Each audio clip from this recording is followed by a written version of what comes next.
అందరం బాగుండాలి, అందరిలో మనం అందరం ఉండాలి అని మేము చేస్తా అంటే ఈ సన్నాసులు అంతా రాజకీయం వెళ్ళుకుంటా మొత్తం దుమ్ము పట్టేస్తాడు దేశాన్ని అంతా.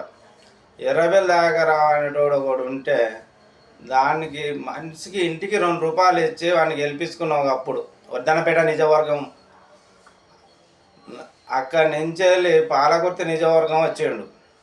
ఈ సన్నాసులతో కలిసి అనేక కష్టాలు పెడుతుండు జనాన్ని మొత్తం. ఏం చేయాలి? వీడు ఏం బీకిండు అని రేవంత్ రెడ్డిని అంటాడు. వీడు చెరువు కట్టలు అన్నీ బీకి ముదిరాజు బిడ్డలను నాగం చేసిండు బాడకావు గాడు. ఏం చేయాలి? ఆ కష్టాలన్నీ చూడూరి వచ్చి ఒకసారి పాలకుర్తి నియోజకవర్గం మండలంలో పోయి చూడూరి. పాలకుర్తి కట్ట బీకిన బాడకావు, ఆ కట్టను పోయిరా ముందు, ఆ కట్టను కట్టరా బాడకావు. సన్నాసి సిగ్గు శరం లజ్జ మానవం లేదా? అలా బాడకావు ఎంతకని కష్టపడాలరా మేము? ఇబ్బంది పడి అనేకంగా కష్టాలు పడుతున్నాం. శవాల మీదకి వెళ్ళి నడిచిపోయి దేవుని గుళ్ళు శంకుతాపన చేసిన బాడకావు పోయి పాలకుర్తి నియోజకవర్గంలో కొడతానవరా సన్నాసి హరీష్ రావు. రారా సన్నాసి, నేను తిరుగుతా రేవంత్ రెడ్డిని కాదురా బాడకావు. సన్నాసి రారా, ఎక్కడెక్కడ పోవాలో చూపెడతారా? ప్రతి మండలం ప్రతి నియోజకవర్గాలలో పోయి చూపెడతా. నేను వచ్చి చూపెడతారా సన్నాసి బాడకావులారా. మొత్తం దోచుకున్నది చాలదారా. అనేక మంది 1200 మంది విద్యార్థులు చచ్చిలు కాదురా సన్నాసులారా. సిగ్గు శరం లజ్జ మానం ఉంటే రారే, తీసుకపోయి చూపెడతా బాడకావులారా. ఎంతకని కష్టపడాలరా పేదలు? నాది వర్ధనపేట నియోజకవర్గం, నాది దమ్మెనపేట. పోయి చూడరా నా ఇల్లు ఎట్లున్నదా బాడకావు. అడిపో సన్నాసి. ఒక్కొక్క నాలుగు మండలాల పేరు చెప్తా, వాళ్ళ ఇళ్ళలో పోయి చూడరా బాడకావు. సిగ్గు శరం లేదు సన్నాసి. పాలకుర్తి నియోజకవర్గంలో ఒలివిలో పోయి చూడరా నువ్వు చేసిన ఘనకారణం. శవం మీదకి వెళ్ళిపోయింది ఆడకుండా పోయి బాడకావు. శంకుతాపన చేసినవురా. ఆడ ఒక చరిత్ర ఉన్నా చెప్తా, ఆ ఊరికి చరిత్ర ఉన్నారు. గుండె మీద చేసుకొని చెప్తున్నా నేను. పోయి చూతురా, నేను వస్తా ఆడికి. శవం మీదకి ఆడకుండా పోయి శంకుతాపన చేసిన సన్నాసి. నేను చెప్పినా కూడా వినలేదు. నీకు ఎదురుగా వచ్చి చెప్పినరా నీకు, నీ హరీష్ రావుకు. హరీష్ రావు పట్టుకొని ఉన్నావు అనుకో సన్నాసి, నీకు పుట్టగడత లేకుండా పోతావు దయాకర్ రావు. నేను చెప్తున్నా, సిగ్గు శరం లజ్జ మానం ఉంటే వచ్చి మారు. పో చంద్రబాబు దగ్గరికి పోయి టీడీపీ తీసుకొని రా తెలంగాణకు. కాదంటలేవు, నిన్ను పట్టుకొని ఉంటావు సన్నాసి. నువ్వు ఎక్కడి నుంచి అయితే మొదలు పెట్టినవో రాజకీయం అక్కడికి రా. దానితో మేము ప్రజలం అంతా కలిసి ఉంటాం. నువ్వు ఏ ఊరికన్నా పో కొడుక. ఓట్లు ఎక్కువ ఉన్నది నేను చెప్తున్నా. మంచిగా ముదిరాజు బిడ్డలను పట్టుకొని ఎస్సీలారా ఎస్టీలారా మీకు చేతులు ఎత్తి దండం పెడుతున్నా. నేను ఒక మాట అంటున్నా, దాన్ని తప్పు పట్టుకోకూరి. కొంతమందికి తెలియదు ఇది. దానికోసం నేను చెప్తున్నా, ముదిరాజు బిడ్డలు అదే మాదిగా మాలలు కలిసిల్లా అనుకో, నా కొడుకు గెలవడు నీ గుండె మీద చేసుకొని చెప్తున్నా. నేను వస్తారారే అయ్యలారా బిడ్డలారా అని చెప్తున్నా. మాదిగా మాల అంటే మీరు తప్పు పట్టుకోకూరు. ఎస్సీ ఎస్టీలు అంటే కొంతమంది అవ్వలకు అయ్యలకు తెలియదు. చేతులు ఎత్తి దండం పెడుతున్నా. దీన్ని తప్పుగా తీసుకోకూరి, రాజకీయం చేయకూరి. అదే నేను చెప్తున్నా, ముదిరాజు బిడ్డలు అదే మాదిగా మాలలు నీ గుండె మీద చేసుకొని చెప్తున్నా. మాదిగా మాలలు ముదిరాజు బిడ్డలు కలిసి అనుకో, నా కొడుకు గెలువడు నేను గుండె మీద చేసుకొని చెప్తున్నా.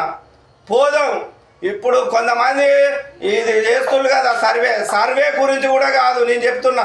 ఏ ఊరికన్నా ముదిరాజు బిడ్డలు ముల్కముళ్ళు అంత ఎక్కువ ఉంటుంది. అదే ఓట్లు కూడా 25 నుంచి ఒక 50 ఓట్లు ఎక్కువ ఉంటాయని గుండె మీద చేసుకొని చెప్తున్నా.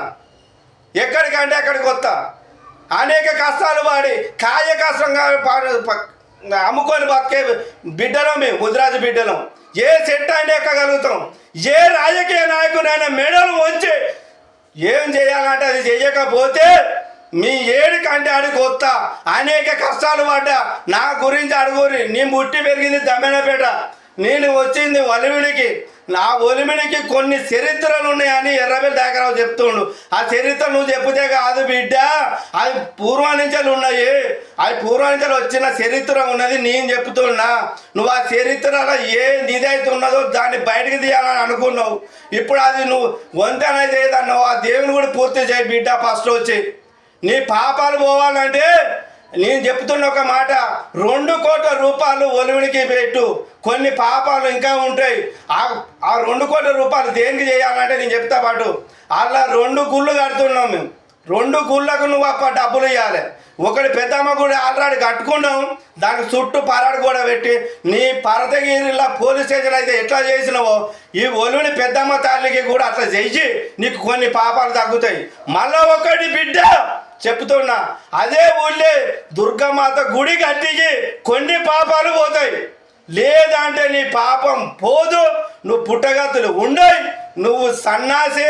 నీకు చెప్పుతున్నా, నేను అనేక కష్టాలు పడ్డా బిడ్డ. నేను దమ్మెనపేట పోయి అడుగు, 360 రోజులు 1000 రూపాయలు సంపాదించిన, ఇంకా అనేక కష్టాలు పడ్డా. నేను నా సొంతం గురించి నేను చెప్పుకోదలుచుకోలేదు, నువ్వు చేసిన పాపాల గురించి చెప్తున్నా. నీకు 2 రూపాయలు ఇచ్చి నేను గెలిపించుకున్నావు. నేను ఇది నీకు గుర్తుంటే, నీకు సిగ్గు శరం లజ్జ మాన ఉంటే నువ్వు రా, నేను తిరుగుతా. రేవంత్ రెడ్డితోనో ఎవడో కాదు, ఎవడు మాకు పెట్టలేదు. మా కష్టం మేము చేసుకున్నాం. రైతు బిడ్డలారా చేతులెత్తి దండం పెడుతున్నా. ఈ హరీష్ రావు మాటలు పట్టుకొని, కేకేఆర్ మాటలు పట్టుకొని మీరు ఆగం కాకుర్రి. చెప్తున్నా, రైతులకు వాడు ఎన్ని ఇచ్చిండయ్యా మీకు చేతులెత్తి దండం పెడుతున్నా. పేరున పాదాభి వందనాలు చేస్తా మీకు చెప్తున్నా. నేను కేసీఆర్ అన్న లంజా కొడుకు ఏం చేసిండు, బాడకావు గాడు 1000 కోట్లు వాడు తిని రైతులకు కొన్నిచ్చిండు డబ్బులు. అది లెక్క చూపెట్టువాను, దానికి నేను నిలబడతా. వస్తా, నాకు ఏ రాజకీయం పార్టీతో అవసరం లేదు, దేనితో అవసరం లేదు. రూపాయి కష్టపడి సంపాదించుకుంటాను. మమ్మల్ని దుమ్ము బట్టి ఇస్తాను. బాడకావులారా సిగ్గు శరం ఉండదురా. ఎంతకాలం చేయాలరా ఈ కష్టాలు? మేము ఓట్లు మాయ సీట్లు మీకు అరా బాడకావులారా. సన్నాసులారా ఇప్పటికైనా బుద్ధి తెచ్చుకోరి, మానూరి, కొన్ని కష్టాలు పడుర్రి, మంచిగా చెయ్యరి. ఆ రేవంత్ రెడ్డి తప్పు చేస్తే మీ జెండాలు మోసి మాకు భుజాలు కాయలు కడుతున్నాయి. మాకు ఏ జెండాతో అవసరం లేదు. జాతీయ అయ్యలారా చెప్తున్నా ఒకటే మాట, నేను మనకి ఏ జెండాతో అవసరం లేదు. మనకు ఒకటే ఎజెండా ఉన్నది. మనం పోరాటం చేయాలంటే పోదాం దారి. మన దగ్గరికి నాయకుడు రావాలి, మన దగ్గర ఉండాలి. మనం వాళ్ళ దగ్గర పోడు కాదు. మనకు ముద్దు బిడ్డ భారత బిడ్డలారా చెప్తున్నా నేను, మనకు భారతీయ జెండా పార్టీ ఉన్నది. ఆ జెండాను పట్టుకొని ఎదిరిద్దాం ఈ కొడుకులను. రారి పోదాం. చేతులైతే దండం పెడుతున్నా. నాకు ఇదేదో కావాలని కాదు నేను చేసేది.